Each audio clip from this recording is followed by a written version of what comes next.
and welcome back to the Shamrock Quilt Studio. Hi, it's Kim from the Shamrock Quilt Studio, and I'm here today with a very different episode for you. I've tried a couple of times to record this, and I've had problems every time. I think I've got something today that will be interesting to you if you like to hand quilt like I do. I sometimes use a hoop when I'm hand quilting, but sometimes I use the Grace EZ3 frame.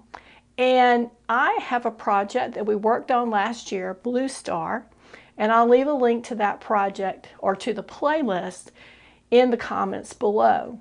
But today I'm loading that on the frame so I can start hand quilting on it. Now, a couple of issues came up with this. The size of the Blue Star quilt is exactly the size of the batting that I'm using for this. I'm using a white, warm and white batting in the pre-packaged twin size. And what I quickly discovered when I was putting it on the frame was that the batting was exactly the size of the quilt top. So I'm going to have to be really careful when I quilt this, as I was when I was loading it, to make sure that we've got batting under the edges of that quilt top. And it may be that I have to put a little wider binding on it, or that I have to trim it slightly when I go to bind it to make sure that we've got that batting. But I think if we go slow and we're careful and we adjust it as we go, we won't have much of a problem. Now, a little bit about the EZ3. It is designed so that you don't have to baste your quilt and you don't have to put pins in all of the quilt to keep it sandwiched together. You load it on the frame and then you roll it up as you go, and it sandwiches the top, the batting, and the backing together as you go. But you've got to get it loaded on that frame correctly so that it will work that way. And I'll just tell you from my personal experiences that loading a frame onto, loading a quilt onto this frame many times means I have to load it twice. I'll load it, make sure it's lined up correctly, and then actually roll it the other way and pin it again, maybe make some slight adjustments. And I think you'll see in my video today that that's what I had to do with this. Once I got it all loaded and I rolled it back to where I would start, I noticed that it was a little bit off, so I repinned it to make sure that it was lined up properly. A few things you want to be careful of when you're doing this is that when you're pinning all three layers at that bar closest to you, when you start rolling it, you're not going to be able to sew all the way to the end where it's pinned unless you roll out enough of that leader so that the end of your quilt sits up above that roller. And as you roll the quilt down, you'll find that you're stitching a little bit further up each time because the fabric on that roller is going to get bigger and bigger. That's why on this one is a square quilt, so it's loaded, and then I had to come back and repin that edge to make sure that I could stitch. Now on this particular project, the very outside edge is a dark blue border, and I do not plan to stitch in that border while it's on the frame. As I get started, I may change my mind with that, but I think I'm going to just let that be and come back later and do it. But like I said, I might change my mind as I start stitching on it, depending on how comfortable it is to sew on that. When it's on a frame and you're sewing up the sides, it can get a bit tedious because I usually have a needle with thread on this side and a needle with thread on this side, and every time I roll, I'll sew up as far as it'll go. But we'll decide that on the fly. But first thoughts is I'm not going to do that, and then we'll come back and stitch on that border later.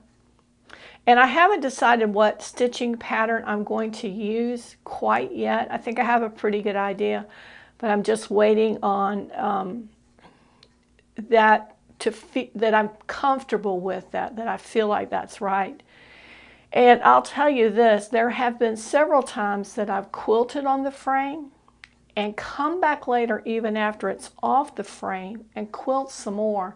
I even had one project, I took it off the frame, put the binding on, put it on the bed, and decided it did not have enough quilting, and I pulled it off the bed, used a hoop, and went back and added more. So you can do that. That is not a problem to do. And actually it makes that adding that extra quilting easier because you've already basted it by your quilting before. So keep that in mind as you go. What I'm going to do is I'm going to stitch this so that we get it together, and then I'll probably come back and put some more decorative motifs, especially in those large white areas that we have where we don't have any fabric having a design. So anyway, I'm going to show you now the video that I took. You'll have to excuse the way I look as I do now. I'm very casual to get this done. It's very warm here this time of the year, and the afternoon is usually the only time I can do it, and the house is warm that time of the day. So it took me 2 sessions of doing it. The first day I got the frame out, I extended the size of it. If you're interested in seeing how that's done, let me know. It will be a while, of course, because before I could show you, I did not film that section because it's usually, it's something that would definitely be easier with 2 people. It's doable with 1, but it's kind of cumbersome because you're trying to balance all these bars and screws and nuts, and it can be a little challenging. But if you're interested, we'll look into that, and once we take it off and we change sizes, we can do that. So I changed the size of it one afternoon and loaded the backing fabric on it, and then I came back the next day and put the top of the quilt and the batting on it. So you'll see me in 2 different outfits, and the lighting looks a little crazy. The way my house is designed, I don't really have a great place to do it where I've got great light and enough room. So we just had to make do with what we had. I hope you can see it well enough to see what I'm doing or have a good idea of what I'm doing. And if you have any questions, shoot me a comment and I'll be happy to address those as much as I can. So I'll be doing a voiceover of this so that if I can kind of walk you through what I'm doing. And I hope you enjoy it. If you have a Grace 3 or you're thinking about buying one, I think they're only available on the secondary market now. I don't think the company is still making them, but they're great frames. They fold up. I can fold this up in its smallest size and put it behind a door, as long as it's not a door that sits right against the wall. If you've got even 4 inches of space between the wall and the door, you should be able to do it. If you've got a bed that's clear underneath it and you don't have any support frames, you can slide it underneath the bed. I would say, I don't know if you could do it under a twin bed, but you could under a full size and up. So it's very manageable to be able to do that. And worst case, you could take the whole thing apart because it's all screws and nuts and knobs that you can turn. So that's a possibility too. I know when we moved, we put it as small as it would go without taking it apart and just moved it in a car. And that worked out really well. It was portable enough to do that. I will tell you this though, that it creaks because it kind of jiggles. It's very loosey-goosey in the way that it's constructed. But if it were engineered to not flex, you would probably be looking at something that was more expensive, heavier, and more difficult to deal with, and not as flexible as where you could put it and where you could use it. And that's one of the things I really like about this one.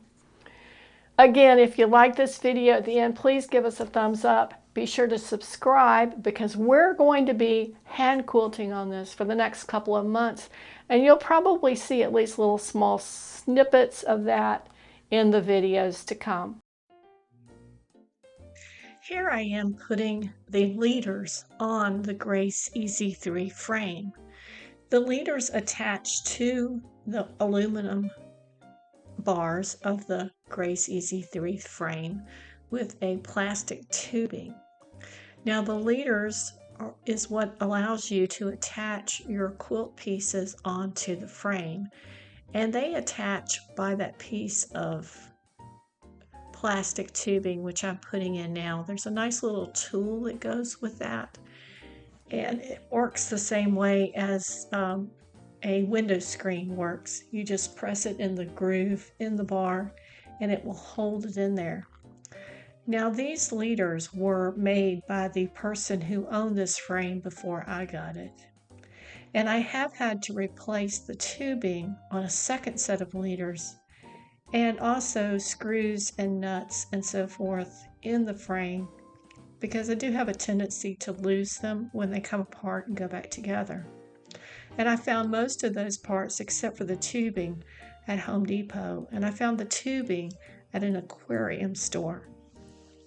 Now the first step is to put your backing fabric onto the quilt frame, and the backing fabric attaches to the middle bar and the front bar. And here I'm starting with that middle bar. I found the center of the fabric and attached that to a mark that I made on the center of that middle leader. And I'm just going to pin it across on a straight line so that it's fairly straight on there. The way I had this fabric cut for the backing, I have plenty going lengthwise, so it's not super critical that this be on the money accurate, but you do want it straight so your fabric will roll up onto that roller straight and won't cause you any problems.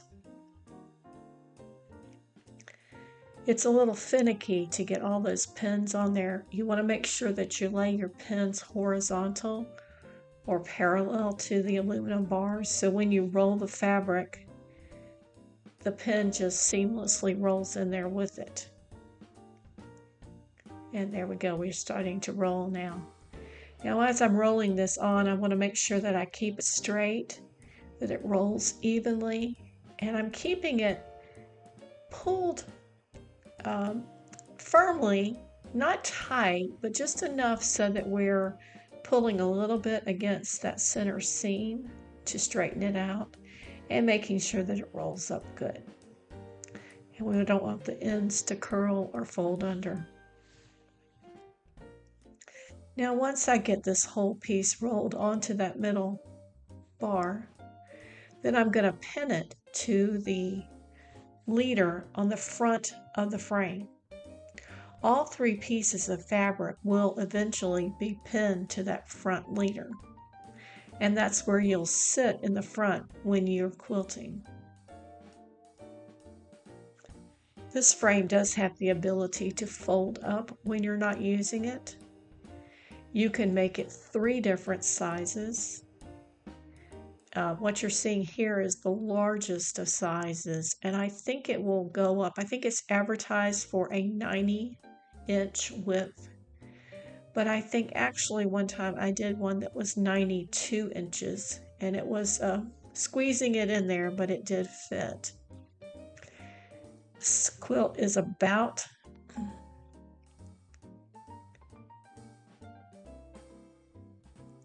I would say 70 something inches.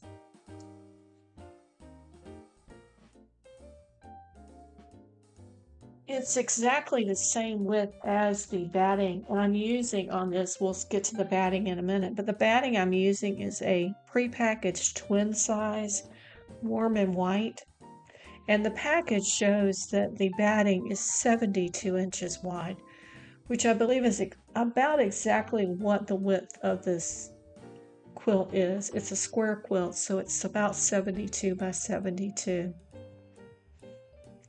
But right now we're just pinning that backing onto the front leader. And you want to make sure when you do this particular part that the right side of the fabric is facing the floor. You're going to lay your batting and your top of your quilt on top of this, so you don't want to make the mistake of putting the finished side towards you. You want it to face away from you. Now in my case, I'm using a plain white fabric, so it doesn't really matter which way it goes on here.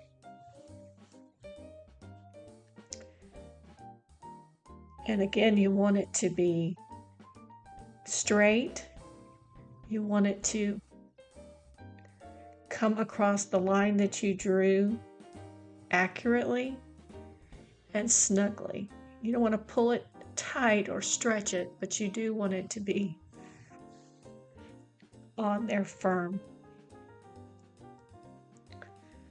Okay, so now we've got our backing fabric attached to the front leader and to the middle leader. And we're ready to move on to the next step. And here's your package of the batting that I used.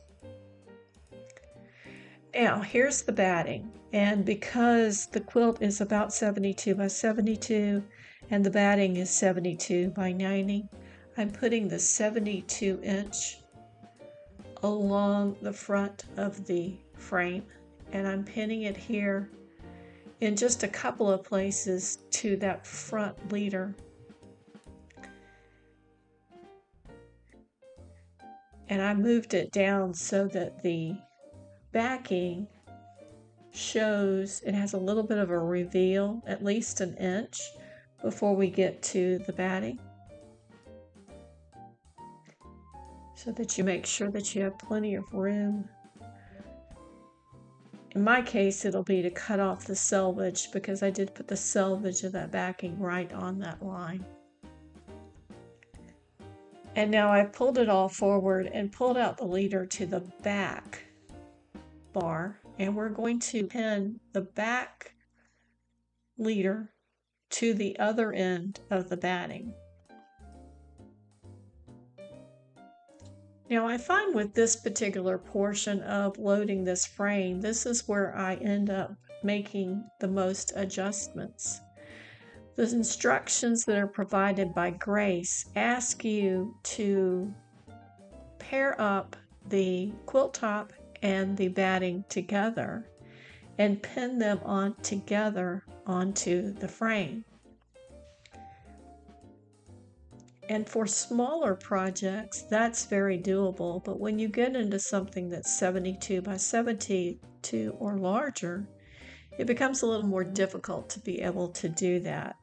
So I find that I attach it to the front and then attach it to the back, and I'm going to go ahead at that point and roll it up onto the back roller, and then I will put the quilt top onto the frame, starting in the front, then rolling it around, attaching it in the back, and then rolling it back to the front and making any adjustments.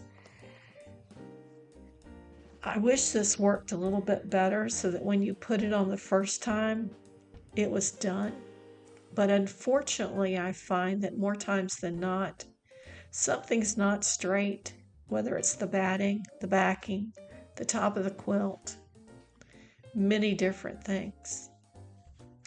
And you're trying to keep it as straight as possible because you want the advantage of not having to pin your quilt or baste your quilt ahead of time. And the more accurate you can get it now, the easier it is along the way. So we've got that batting on there. I was just adjusting the backing as well to keep it snug. Now we've got plenty of fabric width-wise on the backing. On the batting, we are super close to the width being the same. And it's going to take me a minute here to get this lined up properly so that we have an equal amount of batting on each side. And as I was working with this, what I realized was that there's no extra room. We are end of fabric to end of fabric for our batting. I did not want to have to go to a queen size batting for this because it would have been a lot of extra that would just get wasted. So I'm trying my best to make that 72-inch batting, which sometimes isn't 72. Sometimes it's a little narrower. Sometimes it's a little wider. Sometimes when it's folded up in the packages, it will fold the fibers in on themselves, and it needs to almost be kind of stretched into the right size. If you had a large area where you could block these, it would be much easier to deal with, but most of us don't have that, so we have to work with what we have. So I'm starting to get this pinned to the front now, and you'll notice that the quilt top is just laid over the back at this point.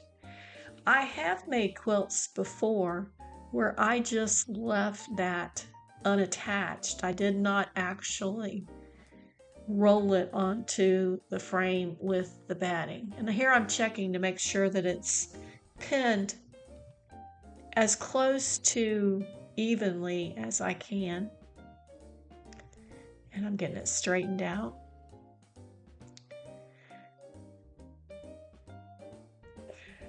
And when I mentioned about putting it and not rolling it, I would only do that on smaller size quilts. A big one like this, we're going to want to roll it because we don't want the top of our quilt laying on the floor. I've had some quilts where it took me months to quilt it, and you certainly don't want your quilt top that you've worked hard on sitting on the floor. Okay, so we've got that top rolled around. And I think it's about this time that I'm realizing how limited we are on adjustments. So I'm looking back at that, determining how we're going to fix it, how we're going to manage that. And we're just going to do a little adjustment.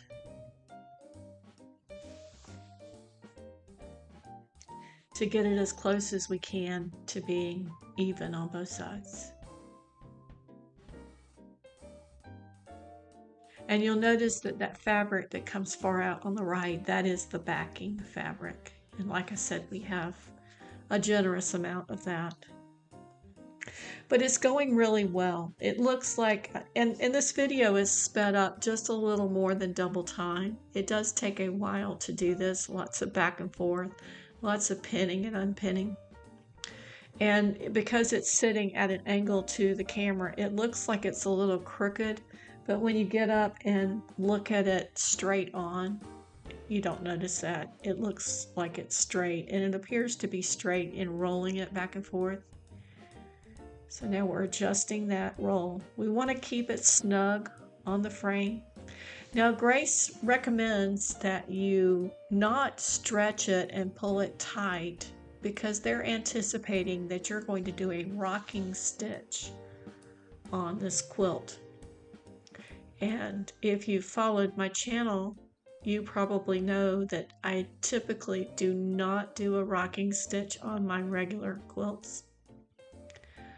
I do something akin to a stab stitch. So that's doesn't really apply to how I do this.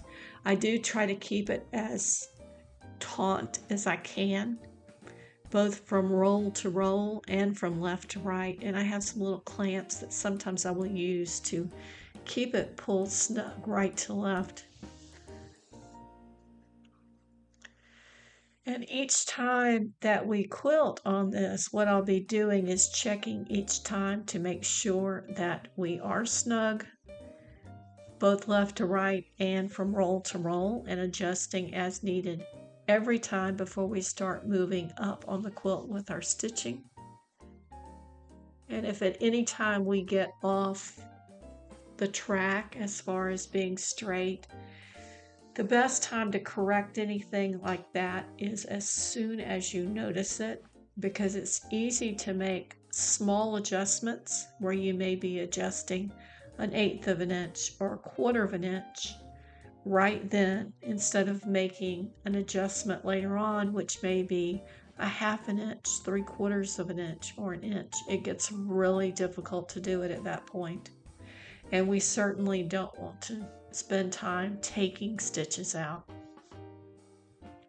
So I pinned on that back roller. Now you'll notice there that the backing is dipping down because it's not getting rolled up with that back roller. So I'm going to have to go in and tighten that and straighten it as well. And there we go. There we go, all straight now. So we've just about got this put on. One thing I like about the Grace frame is once it's on there and you're confident that it's on correctly, you can start stitching and stitch away. I find it's best for stitches that are long lines of stitching versus lots of curves. If you're working with lots of curves, a hoop may be a better choice. But for long strips of quilting in straight lines, this is just perfect. There's no stopping to move a hoop. You just keep going. So I'm putting my final pins in now. I want to make sure that it's pinned both at the edge of the fabric, and I'm also pinning at the edge of that blue fabric strip to make sure we have a second point that we're attaching all the layers together. And this will keep it even for me as I'm stitching. We're almost finished. The Grace EZ3, I don't know if I've mentioned this or not, but it does fold up. It has 3 different sizes. It has a lap size or baby size quilt. It has a medium quilt. I think it's about 54 inches. And then you put both bars in here to give you a 90-inch width for your quilts. It does take up a lot of room when it's like that width-wise, but it's probably only about 2.5 feet deep, so it can be placed up against a wall or in front of a window. I typically use it behind my sofa so that it's out of the way as much as possible, but allows me to spend time with the family when I'm quilting. I don't believe that the EZ3 is marketed and manufactured at this time. I think it's only available in the secondary market, but I do see these from time to time being sold as people either outgrow it or they want to go to a machine quilting and they need something bigger, or they've just decided they don't like quilting on a frame. They prefer to do it on a hoop. There's so many different ways to do hand quilting. It allows flexibility for what works best for you. Thank you for joining me today as I'm putting this quilt on the frame. I'm looking forward to many nice hours of hand quilting this and hopefully getting it done pretty quickly. And I would encourage you, if you're interested in hand quilting, to give this a shot. Thanks so much.